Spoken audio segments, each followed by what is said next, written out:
ایک سوال ہے، کسی پوچھنے والے نے وہ سوال پوچھا ہے اور بہت ہی اہم سوال ہے۔ عام طور پر ہمارے مقتدی نماز کے اندر اس کی غلطی کر دیتے ہیں لا علمی کی وجہ سے۔ اس لیے انہوں نے یہ سوال پوچھا ہے کہ اگر کسی شخص کی حالت نماز میں پاؤں زمین سے اٹھ جائیں تو نماز کا حکم شرعی کیا ہے؟ یعنی جو پیروں کی انگلیاں ہیں حالت سجدے کے اندر، وہ اگر نماز میں سے اٹھ جائیں یعنی پورے سجدے کے اندر ان کو نہ رکھیں تو ان کا حکم شرعی کیا ہے؟ تو جو صورت سوال میں پوچھی گئی ہے اس صورت مسئلہ میں اگر کسی شخص کے سجدے میں دونوں پیر کی تمام انگلیاں مکمل طور پر زمین سے اٹھی رہ جائیں، ان کو زمین پہ نہ ٹیکا جائے، تو ایسی صورت میں نماز فاسد ہو جائے گی، کیونکہ سجدے کے دوران دونوں پیروں کو زمین پر رکھنا ضروری ہے۔ اگر پورے سجدے میں دونوں پاؤں کو زمین سے بالکل اٹھا رکھا جائے تو سجدہ ادا نہیں ہوگا، اس لیے کہ دونوں پیروں میں سے کسی ایک پیر کی انگلی کا کوئی حصہ زمین پہ لگا ہوا ہونا یہ ضروری ہے۔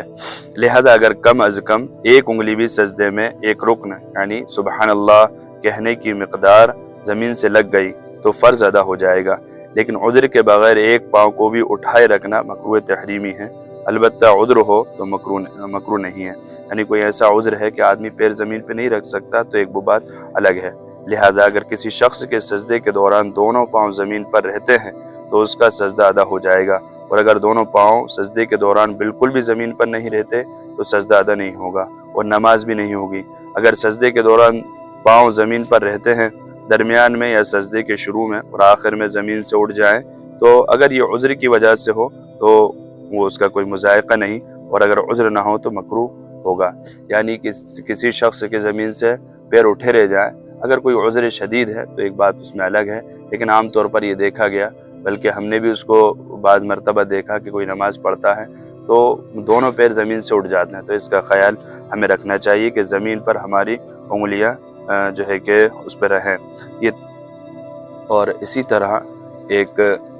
غلط فہمی اور غلطی یہ بھی ہوتی ہے کہ سجدے میں ناک نہ رکھنے یا پیشانی رکھنے سے نماز ادا ہوگی یا نہیں ہوگی، یہ بھی ہمارے علم میں نہیں رہتا، تو اس کے بارے میں بھی یہ بات ہے کہ سجدے کی حالت میں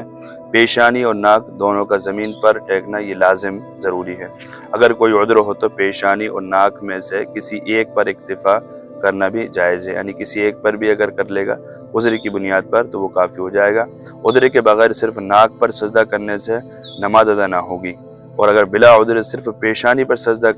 کرنے اور ناک کو زمین سے الگ رکھنے کی صورت میں نماز ادا ہو جائے گی، لیکن ایسا کرنا مکروہ تحریمی ہے۔ فتاوی ہندیہ میں پوری عبارت ہے وَكَمَالُ السُّنَّةِ فِي السُّجُودِ وَضْعُ الْجَبْهَةِ وَالْأَنْفِ جَمِيعًا وَلَا وُضِعَ أَحَدُهُمَا فَقَدْ إِنْ كَانَ مِنْ عُذْرٍ لَا يَكْرَهُ، اور پوری ایک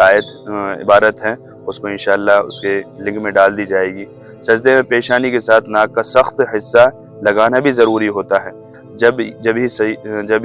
سجدہ صحیح سے ادا ہوگا۔ اگر کسی عذر کے بغیر پیشانی کے ساتھ ناک کا صرف نرم حصہ رکھا گیا یا ناک بالکل نہیں رکھی گئی تو یہ مکروہ ہے، اور اگر عذر کی وجہ سے تو صرف پیشانی پر سجدہ کیا گیا تو کراہیت نہیں ہے، کچھ حرج نہیں ہے، ادا ہو جائے گی۔ اس لیے اس بات کو خاص خیال رکھا جائے کہ ہم ناک کے ساتھ پیشانی کو بھی ٹیکے، یا ناک میں تکلیف وغیرہ ہے، کوئی بات ہے، ایسا عذر ہے تو پھر وہ ایک الگ صورت ہے، اس کو دیکھا جائے۔ باقی عام حالات میں اگر پیشانی نہیں رکھی اور ناک پہ اکیلا سجدہ کیا تو بات واضح ہے، تو اس سے سجدہ ادا نہیں ہوگا، اور سجدہ نہیں ہوگا تو نماز بھی ادا نہیں ہوگی۔ اللہ تعالیٰ عمل کی توفیق عطا فرمائے۔